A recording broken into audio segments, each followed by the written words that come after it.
Je vous le disais en titre, le 50e anniversaire de la fondation de Notre-Dame-des-Anges a été célébré avec l'ouverture d'une année jubilaire marquée par une messe. Cet événement a été présidé par Monseigneur Patrick Ibaba, archevêque de Libreville, en présence d'une foule de fidèles venus rendre grâce pour ces 5 décennies de dévouement et de service. On en parle avec Rodriguez Mukandanzaï et Richard Mobiwa.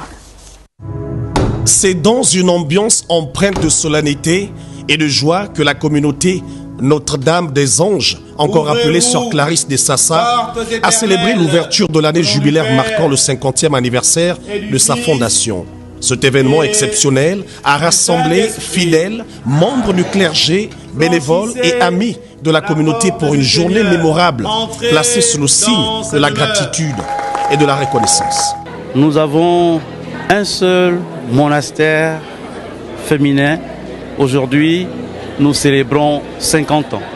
Ces 50 ans-là, c'est d'abord, nous célébrons la fidélité de Dieu qui accompagne son peuple. Et nous célébrons toutes les religieuses qui sont passées ici et qui ont prié pour chacun d'entre nous, pour vous, pour moi, pour le Gabon et pour le monde entier. D'ici, n'est-ce pas, par une prière qui monte vers le ciel et qui retombe en grâce sur tout le peuple de Dieu et d'une manière particulière sur notre pays, le Gabon. Le monastère Notre-Dame-des-Anges, juché sur une colline en plein milieu naturel à Essassa, à 24 km de Libreville, est un lieu de retraite, silencieux, propice à la prière, à la réflexion, où les sœurs Clarisse se livrent au quotidien à la vie contemplative. Fondée en 1975 par Mère Marie de Jésus, avec quelques sœurs en provenance du Cameroun, la communauté religieuse des sœurs Clarisse qui vit au monastère Notre-Dame-des-Anges des Sassa mène une vie pieuse, centrée sur un évangile modélé sur le Christ pauvre et humble, comme l'a signifié la sœur Pierre-Marie, et dont les 3 règles fondamentales en ce lieu restent la piété, la chasteté et la pauvreté.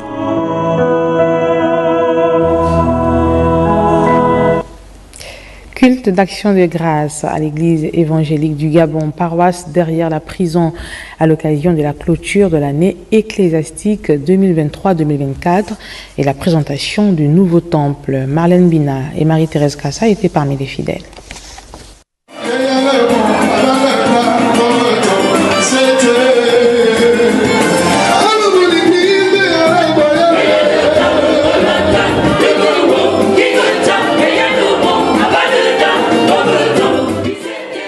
C'est dans la présence du Seigneur que s'est opéré ce culte d'action de grâce marquant la fin de l'année ecclésiastique 2023-2024. C'est une grande joie pour nous parce que lorsque nous avons été affectés dans cette paroisse, nous avons trouvé cette paroisse en chantier. Et avec l'ensemble des fidèles, nous nous sommes fixés un objectif, celui d'achever les travaux de ce temple.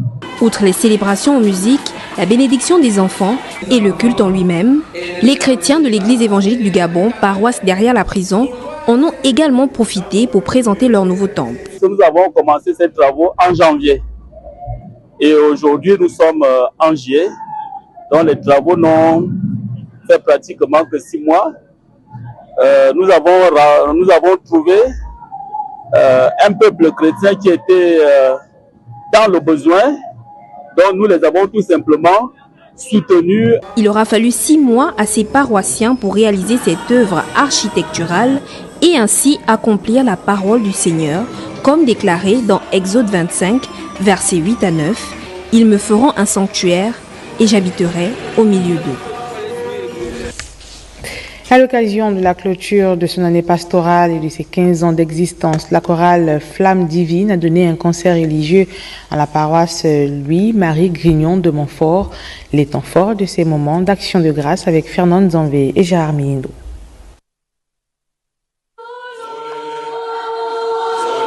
Ils ont su inculturer les instruments et musiques traditionnelles au sein de l'église. Que cette chorale est devenue pour nous un trésor pour notre communauté. Avec la grâce de Dieu, on a tenu à immortaliser ce moment. Nous ne faisons que véhiculer un grand message qui est de ne pas perdre nos valeurs, c'est-à-dire nos cultures. 15 ans d'existence, les choristes de Feu Maestro Ricardo ont su braver vents et marées. Jeunes, certes, ils s'adonnent au chant religieux avec passion. C'est une chorale qui a vécu bien des aventures, belles et mauvaises. On a eu plusieurs prix, on a eu plusieurs décès, on a formé. Ça a été très stressant, très long aussi. Il y a eu beaucoup de pression, surtout par rapport au maestro qui stressait beaucoup parce qu'il fallait qu'on prouve un certain nombre de choses. Du coup, voilà, je pense qu'on a quand même relevé la tâche. La chorale Flamme Divine, avec une moyenne d'âge assez jeune, a clôturé son année pastorale en beauté. Cette chorale, par la louange, illumine in forte l'église Louis-Marie Grignon de Montfort.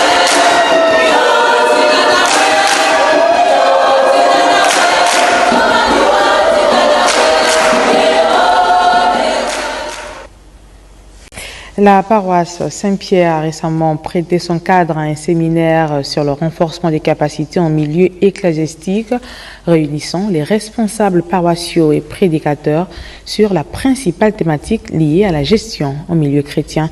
Un reportage de Darius Maganga et Jean de Dieu Mambondo. C'est avec des cantiques que le séminaire sur la gestion en milieu chrétien s'est ouvert à la paroisse Saint-Pierre. Le point d'orgue de cette rencontre est la gestion des divergences en milieu ecclésiastique, réunissant des responsables paroissiaux et prédicateurs guidés par les vénérables suprêmes évangélistes qui ont souligné l'importance du respect d'éthique. L'Église est une communauté qui travaille à développer son milieu. On peut financer des œuvres qui permettent le développement des pays ou de la localité où l'Église se trouve. Voilà, c'est tout ça que nous avons travaillé. Et à la fin, chacun aura une attestation qui les qualifie comme prédicateurs dans l'Église. Cette session de formation a été très utile pour amener tout le monde dans le droit chemin et dans la norme. Le but de l'Église, c'est d'amener tout le monde au salut. Les fidèles présents ont, quant à eux, exprimé leur satisfaction sur le message reçu.